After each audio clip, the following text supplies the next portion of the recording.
Bab 16. Teror.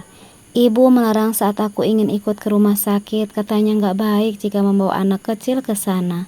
Walaupun yang dikatakan itu benar adanya, tetap saja aku kecewa.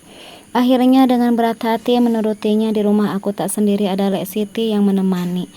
Istri Lek Biran itu memang selalu ada saat kami butuh. Sungguh hubungan saudara yang patut ditiru. Sementara Lek Biran pergi ke rumah sakit bersama ibu, hanya bisa berdoa supaya bapak segera diberikan kesembuhan. Tidurkan anakmu, Ras, kamu juga butuh istirahat, ucap Lek Siti sambil menatap sendu kepadaku.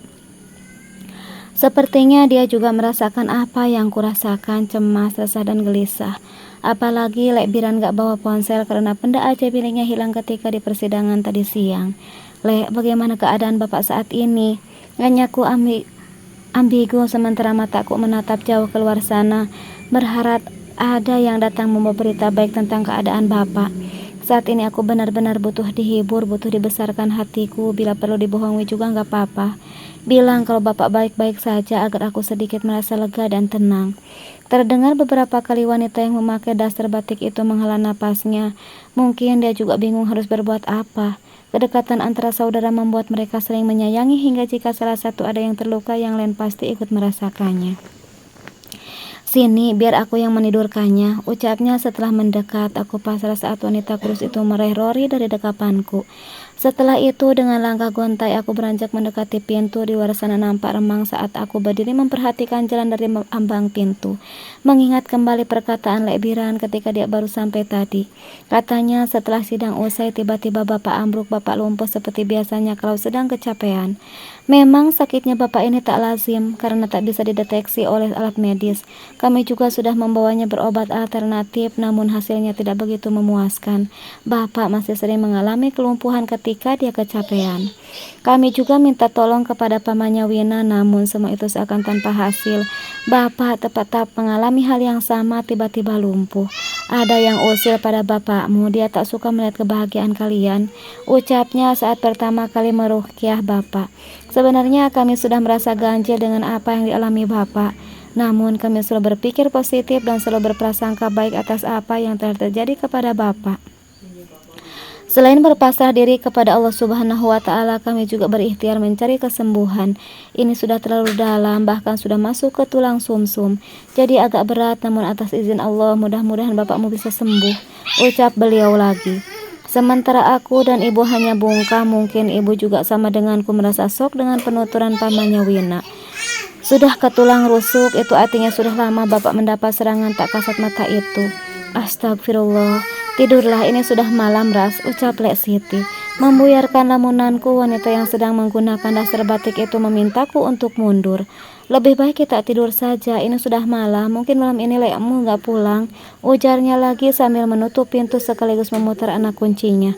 Ayo, ajaknya sambil menggandeng pundakku. Semoga bapak baik-baik saja ya, Lek. Aku mencoba menghibur diri sendiri dan berharap Lek Siti mengatakan iya. Dengan begitu aku akan merasa sedikit tenang. Iya, Ras, bapakmu pasti baik-baik saja, sahutnya, dan itu sudah mampu menghadirkan senyum di bibir ini. Amin, ucapku sambil menengadah tangan, setelah itu mengusapkannya pada wajah.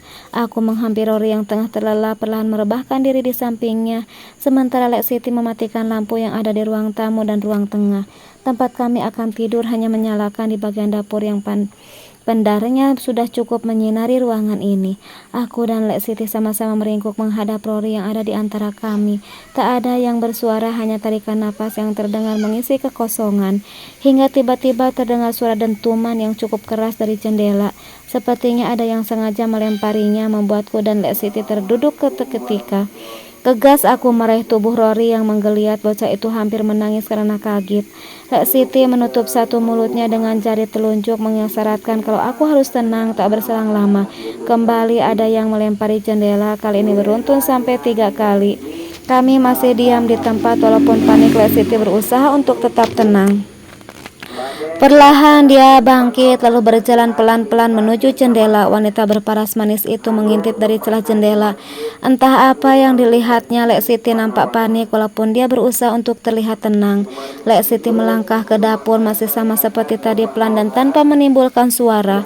Sementara aku masih duduk menyusui dengan perasaan yang tak ditulis dengan kata-kata. Duar.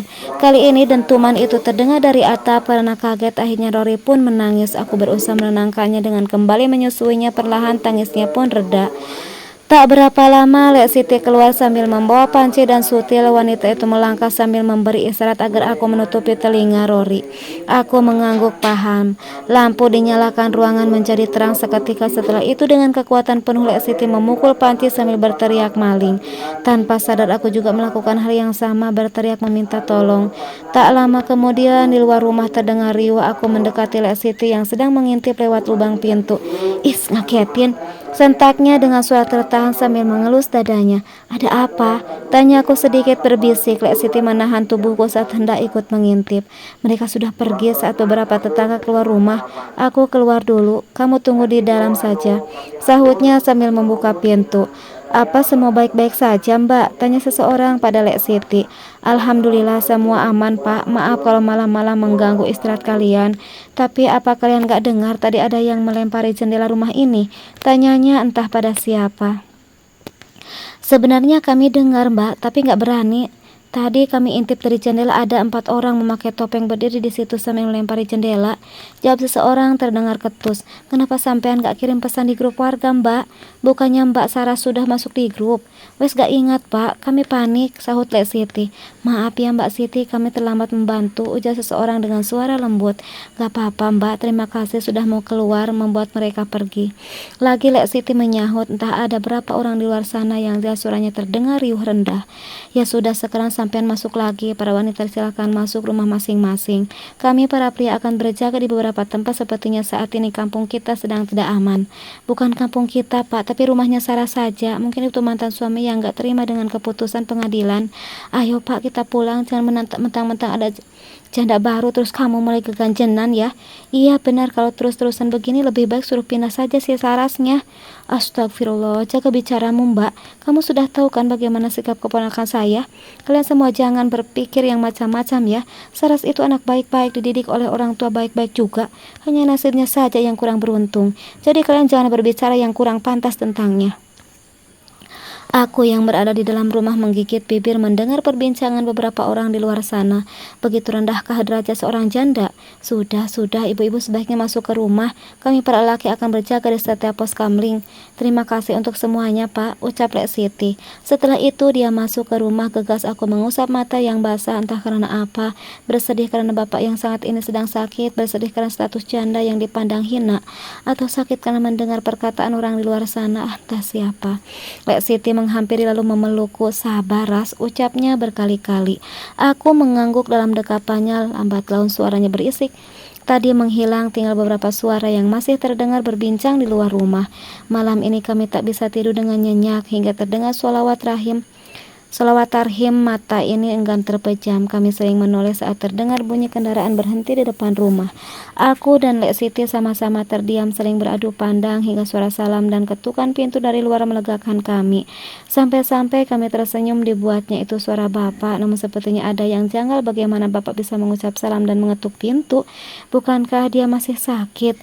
Mengapa bukan Lek Biran yang datang? Menyadari semua itu, kami kemudian kembali diam. Lek Siti hendak bangkit namun aku mencegahnya sambil menggelengkan kepala. Takut.